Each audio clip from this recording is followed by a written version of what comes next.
अब हम देखेंगे पोस्ट फर्टिलाइजेशन इवेंट्स, है ना। तो इसमें पहले हम क्या देखेंगे, एंडोस्पर्म। अभी मैंने बताया आपको थोड़ी देर पहले कि एक मेल गैमेट जो है वो सेंट्रल सेल के साथ फ्यूज होता है, जिसको हम कहते हैं ट्रिपल फ्यूजन, और बनाता है एंडोस्पर्म, प्राइमरी एंडोस्पर्म सेल, है ना। ये प्राइमरी एंडोस्पर्म सेल जब मेच्योर होता है तो किसमें कन्वर्ट हो जाता है, एंडोस्पर्म में। अब एक चीज आप याद रखना, ये क्वेश्चन भी आ जाता है कि एंडोस्पर्म जो है वो जाइगोट बनने से, एम्ब्रियो बनने से पहले होगा, ठीक है। एंडोस्पर्म पहले मेच्योर हो जाएगा, मेच्योर्स फर्स्ट।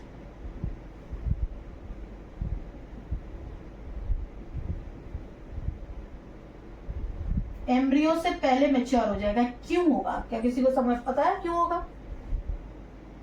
तो ये एक्चुअली मेच्योर पहले क्यों होगा, क्योंकि एंडोस्पर्म जो है इसमें क्या होता है, फूड रिजर्व्स होते हैं, ठीक है। तो इस वजह से इसका मेच्योर, पहले मेच्योर होना जरूरी है एम्ब्रियो का मेच्योर होने से पहले, क्योंकि एम्ब्रियो जैसे बनने लगेगा, मेच्योर होगा, तो उसको फूड की जरूरत पड़ेगी, है ना। तो उस वजह से एंडोस्पर्म का पहले मेच्योर होना जरूरी होता है, ठीक है। तो एंडोस्पर्म में मैंने बता दिया क्या होता है, बेसिकली फूड रिजर्व्स होता है फॉर द डेवलपिंग एम्ब्रियो, ठीक है। अब ये एंडोस्पर्म क्या करते हैं, बहुत तेजी से न्यूक्लियाई, इनका जो होता है न्यूक्लियस जो होता है एंडोस्पर्म को बहुत तेजी से डिवाइड करता है, ठीक है, फ्रीली डिवाइड करने लगता है। इसको हम कहते हैं फ्री न्यूक्लियर स्टेज।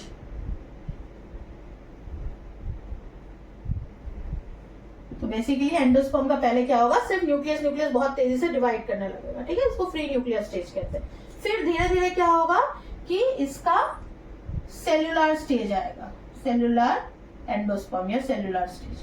तो इसमें क्या होगा, जो न्यूक्लियस बने उन सब न्यूक्लियस का सेल बनना शुरू कर देगा, तो उसको हम कहते हैं सेल्यूलर स्टेज। तो अगर आप टेंडर कोकोनट लेते हो, है ना, हरा नारियल जो है, तो जब आप हरा नारियल का पानी पी रहे होते हो तो बेसिकली आप क्या ले रहे होते हो, उसका फ्री न्यूक्लियर स्टेज, ठीक है, फ्री न्यूक्लियर एंडोस्पर्म पी रहे होते हो, ठीक है। और उसका जो व्हाइट पार्ट होता है, जब वो मैच्योर होने लगता है, उसका जो व्हाइट पार्ट बनता है वो क्या होता है, वो बेसिकली सेल्यूलर स्टेज होता है ना। जो कर्नल, हम बेसिकली जो कोकोनट का कर्नल खा रहे होते हैं, हम कोकोनट जो बेसिकली खा रहे हैं मैच्योर होने के बाद, जब टेंडर कोकोनट मैच्योर होता है ब्राउन कोकोनट में, तो जो हम व्हाइट वाला पार्ट खा रहे होते हैं ना कोकोनट का, वो होता है उसका सेल्यूलर एंडोस्पर्म, ठीक है।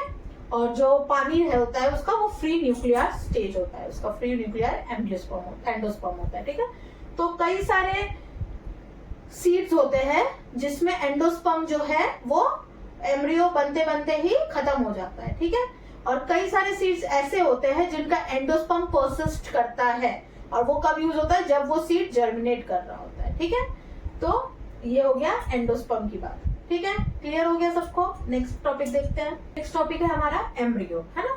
तो एम्ब्रियो में क्या होता है कि जब एंडोस्पर्म थोड़ा सा बन जाता है तभी एम्ब्रियो जो है जाइगोट बनने में शुरू करता है, जाइगोट बनना शुरू करता है ना, क्योंकि उसको एक अमाउंट ऑफ रिजर्व्ड न्यूट्रिएंट्स की जरूरत होती है। तो जब एंडोस्पर्म थोड़ा सा बन चुका होता है उसके बाद ही जाइगोट जो है वो एम्ब्रियो में बनना शुरू करता है। तो अर्ली स्टेजेस जो होते हैं एम्ब्रियो के, उसको हम कहते हैं embryogeny stage, early stages of embryo, ठीक है। तो अर्ली स्टेजेस ऑफ एम्ब्रियो जो है वो मोनोकॉट हो चाहे डाइकॉट हो, लगभग सेम ही दिखता है, ठीक है। उसके बाद जब ये पूरी तरीके से मैच्योर हो जाता है तब वो डिफरेंशिएट होना शुरू करता है, ठीक। तो यहाँ पे हम देखेंगे ये, इससे पहले एक और स्टेज होता है जिसको हम कहते हैं प्रो एम्ब्रियो, ठीक है। उसमें ज्यादा कुछ नहीं होता, सिंपल एक एम्ब्रियो डिवाइड कर रहा होता है। अब यहाँ पे हम देखेंगे इसको कहते हैं ग्लोबुलर एम्ब्रियो, ठीक है। ऊपर वाले हिस्से को हम कहते हैं हॉस्टोरियम, नीचे वाले को कहते हैं हाइपोफाइसिस, बीच में ये जो होते हैं इनको सस्पेंसर सेल्स कहते हैं, ठीक है। फिर आता है ग्लोबुलर सेल के बाद heart shaped embryo, heart shaped embryo. तो इसमें देख सकते हो आप, ये नीचे जो है हार्ट शेप बन जाता है, ठीक है। फिर हार्ट शेप एम्ब्रियो के बाद बनता है ये मैच्योर एम्ब्रियो। मैच्योर एम्ब्रियो में आपको रेडिकल, प्रीम्यूर, कॉटलिडन सब दिखेंगे, ठीक है। और अगर ये मोनोकॉट्स है तब सस्पेंसर सेल, इसमें सिर्फ सस्पेंसर सेल जो है वो यूनिसेलुलर रहता है। यहाँ पे आप देख सकते हो कई सारे सस्पेंसर सेल है वो यूनिसेलुलर होंगे मोनोकॉटिलिडन के केस में, ठीक है। अब देखिए हर एक एम्ब्रियो में एक एम्ब्रियोनल एक्सिस होता है, ठीक है। तो अब डाइकॉट सीड हम किसको कहते हैं, डाइकॉट सीड वो सीड्स होता है जिसमें 2 कॉटलिडन्स पाया जाता है, ठीक है। ठीक है, ये एक डाइकॉट एम्ब्रियो का एक स्ट्रक्चर है। तो यहाँ पे हम देख सकते हैं कि ये क्या है, ये उसके कॉटलिडन्स है, ठीक है, इसको कहते हैं कॉटलिडन्स। अब एम्ब्रियोनल एक्सिस के जो ऊपर का हिस्सा है इसको हम कहते हैं एपिकोटाइल, ठीक है, क्या कहेंगे, एपिकोटाइल। और नीचे का जो हिस्सा है उसको हम कहते हैं हाइपोकोटाइल। एम्ब्रियोनल एक्सिस के ऊपर का हिस्सा है एपिकोटाइल, नीचे का हिस्सा है हाइपोकोटाइल। ये एपिकोटाइल जो है वो किस में कन्वर्ट होता है, प्रीम्यूल में या शूट एपेक्स में, ठीक है। प्रीम्यूल मतलब जहां से शूट बनता है, ठीक है। और हाइपोकोटाइल किसमें चेंज हो जाता है, रेडिकल में, ठीक है। रेडिकल क्या होता है, जो रूट बनता है, ठीक है। और ये जो है नीचे, ये है रूट कैप। ये हो गया डाइकॉट एम्ब्रियो का स्ट्रक्चर, ठीक है। ये मोनोकॉट का एक रफ स्ट्रक्चर है, ठीक है। मैंने बहुत ज्यादा अच्छे से नहीं बनाया है, एक रफ स्ट्रक्चर है, ठीक है। तो मोनोकॉट में एक ही कॉटलीडन होता है और उसको हम क्या कहते हैं, स्क्यूटेलम, ठीक है। कॉटलीडन को हम कहते हैं स्क्यूटेलम इन मोनोकॉट, एक ही कॉटलीडन होता है मोनोकॉट में, ठीक है। ऊपर एम्ब्रियोनल एक्सिस के एक तरफ पाया जाता है कॉटलीडन इसमें, और एम्ब्रियोनल एक्सिस का ऊपर वाला हिस्सा क्या होगा, एपिकोटाइल, नीचे वाला हिस्सा होगा हाइपोकोटाइल, है ना।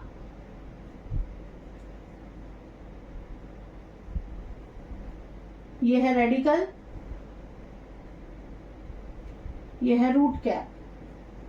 अब इस रेडिकल और रूट कैप को जो है मोनोकॉट में क्या होता है, नीचे एक और शीट होती है, ठीक है, एक और लेयर होता है जो रेडिकल और रूट कैप को कवर कर देता है, उसको हम कहते हैं क्लोरहाइजा, कोलरहाइजा। क्या मिलेगा, प्रीम्यूल होता है ऊपर, प्रीम्यूल या शूट एपेक्स, ठीक है, उसको शूट एपेक्स भी बोल सकते हो।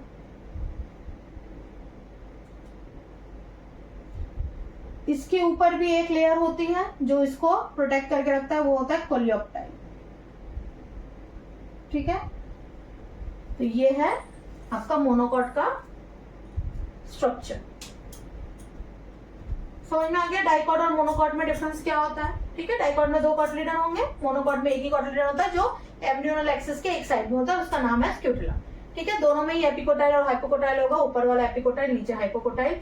हाइपोकोटाइल रेडिकल रूट बनता है, एपिकोटाइल से शूट बनता है। इसमें प्रीम्यूल, इसमें रेडिकल और रूट कैप है। लेकिन अब उसमें अगर हम मोनोकॉट में देखेंगे तो रेडिकल और रूट कैप को बचाने के लिए एक शीट होता है जिसको क्लोरहाइजा कहते हैं, और उधर प्रीम्यूल के ऊपर एक शीट होता है जिसको कोलियोप्टाइल कहते हैं, ठीक है। तो नेक्स्ट टॉपिक है हमारा सीड्स, ठीक है। तो फर्टिलाइजेशन का जो फाइनल प्रोडक्ट होता है वो बेसिकली सीड ही होता है, ठीक है ना। तो जो जाइगोट है, जाइगोट से एम्ब्रियो बना, एम्ब्रियो जो है अल्टीमेटली सीड में ही कन्वर्ट होता है। तो जो हमारा ओव्यूल होता है वो किस में कन्वर्ट हो जाता है, बेसिकली सीड में, है ना। और जो ओवरी होता है वो कन्वर्ट होता है किसमें, फ्रूट में। ये हम बहुत छोटे क्लास में से पढ़ते आ रहे हैं ना, कि ओव्यूल सीड में कन्वर्ट होता है, ओवरी फ्रूट में कन्वर्ट होता है, ठीक है। अब जो सीड है, तो सीड में हमने देखा कि एंडोस्पर्म जो है वो किसी किसी सीड में रह जाता है ना, परसिस्टेंट रहता है, किसी किसी सीड में वो यूज अप हो जाता है, ठीक है। तो उस बेसिस पे हम सीड को एल्ब्यूमिनस या नॉन एल्ब्यूमिनस बोल सकते हैं, ठीक है।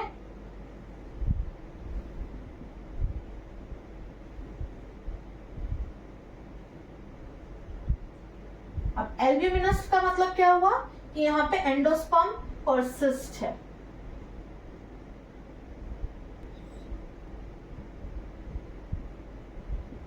नॉन एल्ब्यूमिनस में क्या होता है, एंडोस्पर्म नहीं बचता, नो रेसिडुअल एंडोस्पर्म, है ना, कोई एंडोस्पर्म नहीं बचता। जो एम्ब्रियो का जब ग्रोथ हो रहा होता है, मैच्योरेशन हो रहा होता है, उसी समय एंडोस्पर्म यूज अप हो जाता है। और एल्ब्यूमिनस में क्या होता है, एंडोस्पर्म रह जाता है, ठीक है। फिर नॉन एल्ब्यूमिनस में क्या एग्जांपल है, पी, ग्राउंडनट, है ना, इनमें कोई भी रेसिडुअल एंडोस्पर्म नहीं रहता, ठीक है। एल्ब्यूमिनस में आ जाएगा वीट, वीट में एंडोस्पर्म बच जाता है, मेज, सनफ्लावर, कोकोनट, कोकोनट में भी देखा हमने, है ना।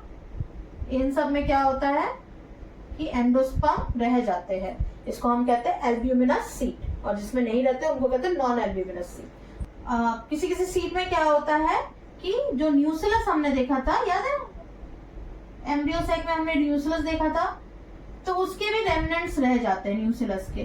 तो इन न्यूसिलस के रेमनेंट्स को हम क्या कहते हैं, पेरिस्पर्म, ठीक है।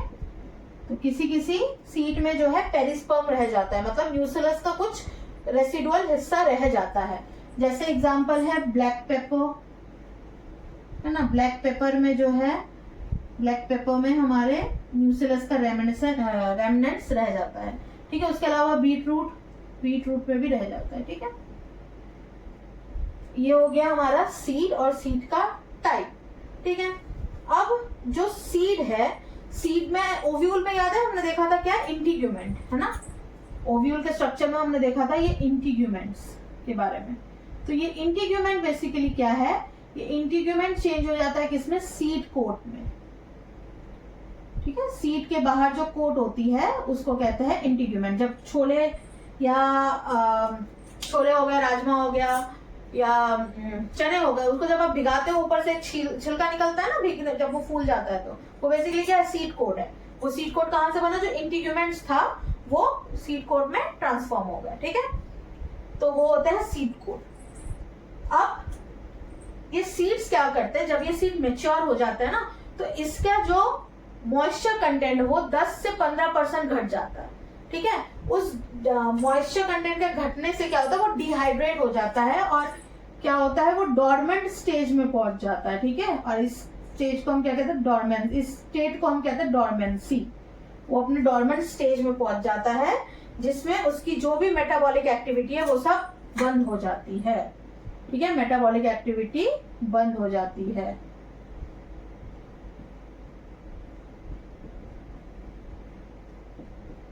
ठीक है। कोई मेटाबॉलिक एक्टिविटी इसमें नहीं हो रहा होता है। तो इसका मतलब क्या हुआ, सीड खराब हो गया, नहीं, ठीक है। सीड खराब नहीं होता। सीड जो है, जब फेवरेबल कंडीशन उसको मिलता है, जब फेवरेबल कंडीशन मतलब उसको वाटर मिल रहा है, उसको सॉइल मिल रहा है फॉर ग्रोथ, उसको न्यूट्रिएंट्स मिल रहा है, तब वो डॉर्मेंट स्टेज से बाहर निकलता है और फिर से जो है उसमें क्या होता है कि प्लांट निकलना शुरू करता है, जर्मिनेट होना वो शुरू कर देता है, ठीक है। देखा होगा जब छोले और चने को आप ऐसे जब ऐसे ही लाते हो आप, है ना, तो क्या होता है, वो सीड्स ऐसा नॉर्मल एक सीड होता है सूखा सा, है ना, डिहाइड्रेटेड।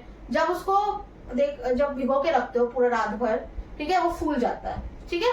अब उसको और कुछ दिन छोड़ दो, एक मुस्लिम क्लॉथ लो, ठीक है, गीला करो मुस्लिम क्लॉथ को, ठीक है, उसमें डाल के उसको छोड़ दो, ठीक है। कुछ दिन बाद देखोगे उसमें से अंकुर निकल आते हैं, है ना, मतलब क्या, वो जर्मिनेट कर गया। तो कैसे जर्मिनेट कर गया, इतने दिनों से तो वैसे ही था, कैसे जर्मिनेट कर गया, उसको क्योंकि एक फेवरेबल टेम्परेचर मिला, एक फेवरेबल कंडीशन मिला, उसको वाटर मिला, तो अब वो जर्मिनेट करने के स्थिति में वापस पहुंच गया, ठीक है। तो सीड जो है कई साल तक, कई साल पुराने सीड्स हमें मिल चुके हैं, ठीक है, जो अभी भी सही है, वो अभी भी जर्मिनेट कर सकते हैं, ठीक है। अब देखो, एक सीड जो है बेसिकली उसमें 3 पार्ट्स होते हैं, ठीक है। सीड कोड होगा, तो मैंने बता दिया सीड कोड किससे बनता है, इंटीग्यूमेंट जो है वो सीड कोड बनाता है, ठीक है। दूसरा कॉटलीडन होगा, कॉटलीडन के बारे में भी हमने देख लिया, ठीक है। और तीसरा क्या होगा, एम्ब्रियो एक्सिस, जो एम्ब्रियोनल एक्सिस की मैं बात कर रही थी ना, वो होगा, ठीक है। अब इसके अलावा एक और चीज हो सकती है जो कि है एंडोस्पर्म, किसी में एंडोस्पर्म प्रेजेंट हो सकता है, ठीक है। अगर वो एल्ब्यूमिनस है तो एंडोस्पर्म प्रेजेंट होगा, अगर नॉन एल्ब्यूमिनस है तो प्रेजेंट नहीं होगा, ठीक। और पेरिस्पर्म भी किसी में प्रेजेंट हो सकता है, ठीक है। इतनी बात आ गई सीड्स के बारे में समझ। फ्रूट्स देखे, तो नेक्स्ट हम देखेंगे फ्रूट्स के बारे में, ठीक है। तो जो ओवरी है वो किस में चेंज होता है, फ्रूट्स में, ठीक है, ओके। अब फ्रूट्स जो है, इसका जो ओवरी का जो वॉल होता है ना, वो चेंज होता है फ्रूट के वॉल में, जिसका हम कहते हैं पेरिकार्प, ठीक है। जो ओवरी का वॉल था वो फ्रूट का वॉल बन जाएगा, जो कि है जिसको हम कहते हैं पेरिकार्प, ठीक है। पेरिकार्प होता है, फिर उसके अंदर एंडोकार्प होता है, मिसोकार्प होता है, फिर एंडोकार्प होता है। सबसे जो सीड्स के पास होता है उस जगह को हम एंडोकार्प कहते हैं, ठीक है। फ्रूट्स जो है 2 टाइप्स के होते हैं बेसिकली।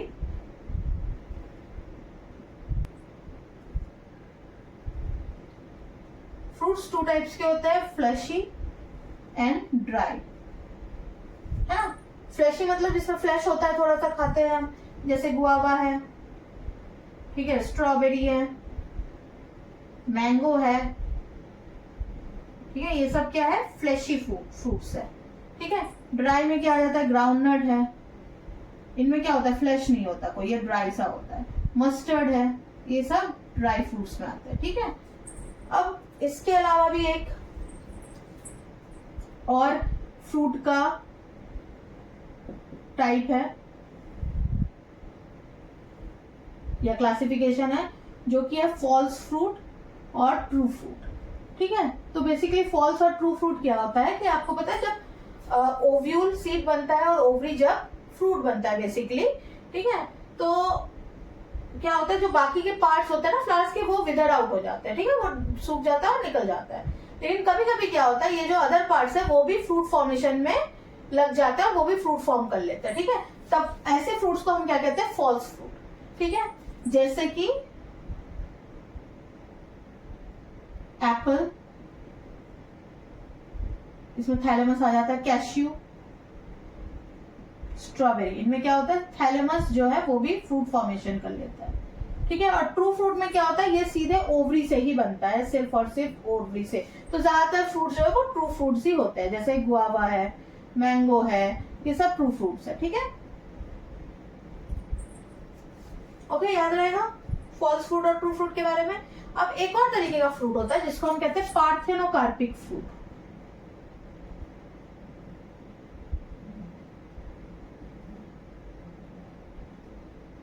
अब पार्थेनोकार्पिक फ्रूट्स क्या होता है, यहाँ पे फ्रूट जो है वो बिना फर्टिलाइजेशन के फॉर्म होता है, फ्रूट विदाउट फर्टिलाइजेशन। ठीक है, अब क्योंकि फ्रूट बिना फर्टिलाइजेशन के फॉर्म हो गया है तो ये क्या होते हैं, सीडलेस होते हैं, इनमें सीड्स नहीं होती है। ठीक है, तो इसमें क्या है एग्जाम्पल बनाना। ठीक है, बनाना एक क्या है पार्थेनोकार्पिक फ्रूट है, देखा होगा आपने बनाना में कोई सीड नहीं होता है। तो पार्थेनोकार्पिक फ्रूट्स क्या है, fruit that is formed without fertilization, fertilization होने से पहले ही जो है फ्रूट फॉर्म हो जाता है। ठीक है, अब ये पार्थेनोकार्पिक फ्रूट जो है हम आर्टिफिशियल भी बना सकते हैं by inducing the fruit formation with some enzymes. ठीक है, sorry hormones, with some hormones. ठीक है, कुछ हार्मोन्स को देकर हम ये पार्थेनो फ्रूट फॉर्मेशन को इंड्यूस कर सकते हैं विदाउट फर्टिलाइजेशन।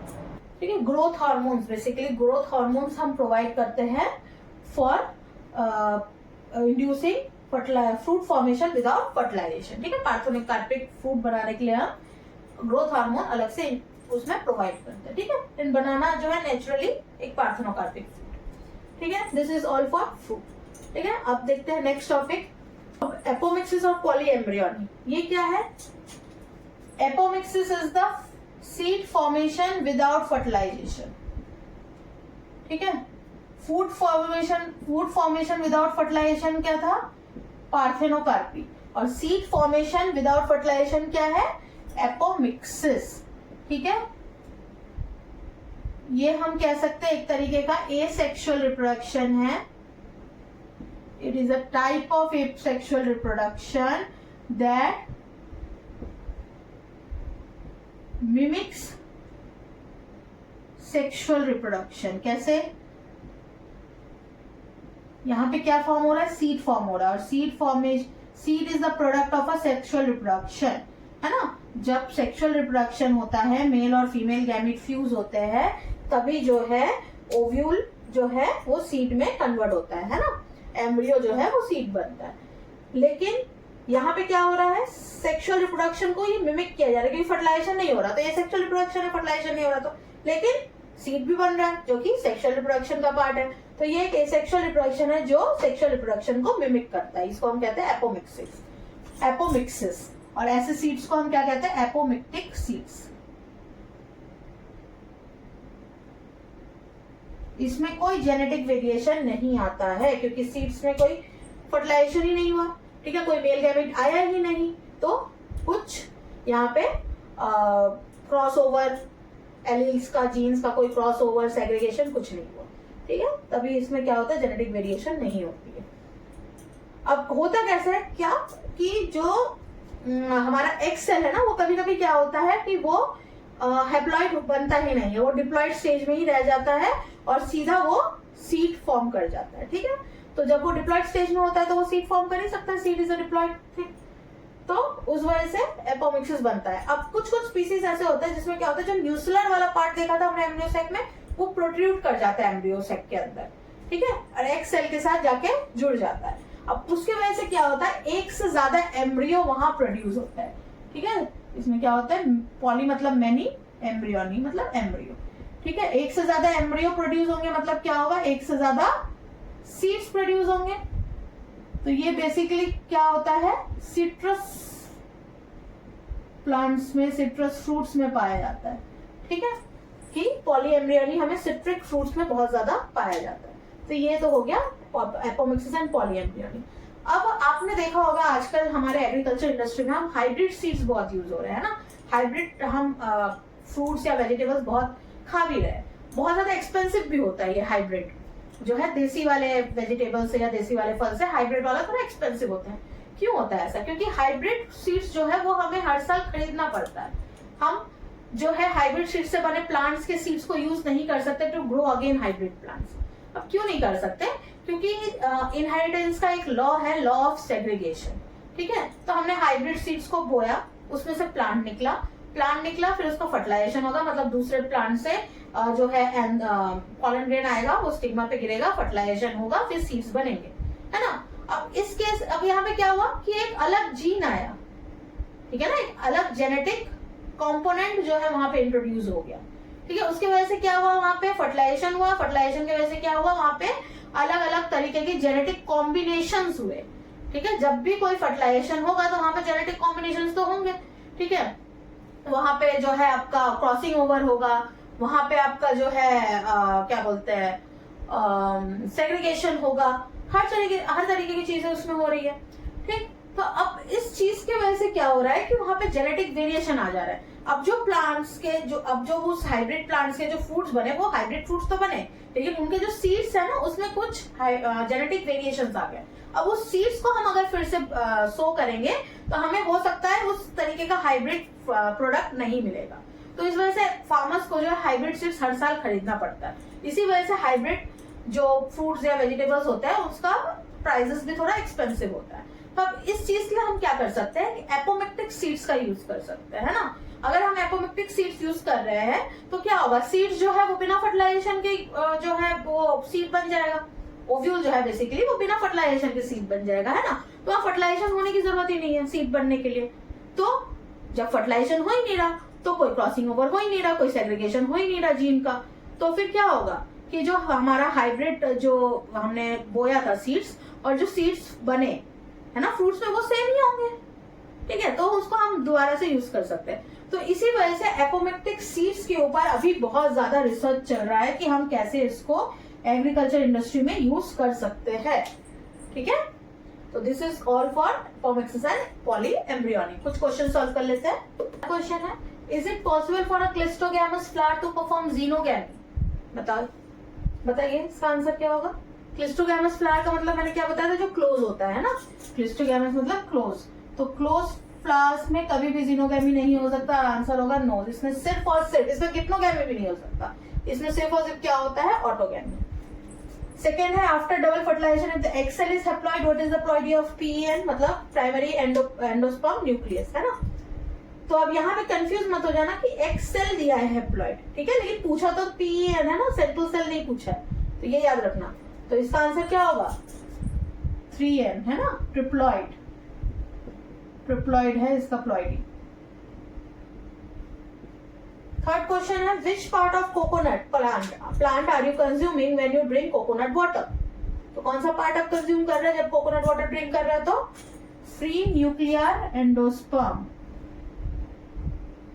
है ना, फ्री न्यूक्लियर एंडोस्पर्म। मैंने बताया था कोकोनट का जो लिक्विड पार्ट है, या इसको हम कह सकते हैं लिक्विड एंडोस्पर्म, है ना। तो जो कोकोनट का लिक्विड पार्ट है जो हम ड्रिंक करते हैं वो basically free and nuclear endosperm होता है, और जो कर्नल वाला पार्ट होता है, व्हाइट पार्ट होता है, वो सेलुलर एंडोस्पर्म बन चुका होता है, उसमें सेल्स फॉर्म हो गया होता है, ठीक है। तो ये थे हमारे कुछ क्वेश्चंस, ठीक है, सब कुछ अच्छे से समझ में आ गया है, sexual reproduction in flowering plants, and that's it. ये था हमारा chapter 1, sexual reproduction in flowering plants. हमने इस चैप्टर में गैमेटोजेनेसिस से लेकर फ्रूट फॉर्मेशन तक का सफर तय किया। अगर अब भी कुछ डाउट हो तो नीचे कमेंट में लिख दो, मैं उसका रिप्लाई कर दूंगी। अब मिलते हैं अगले क्लास में एक नए चैप्टर के साथ, तब तक के लिए stay curious and keep learning.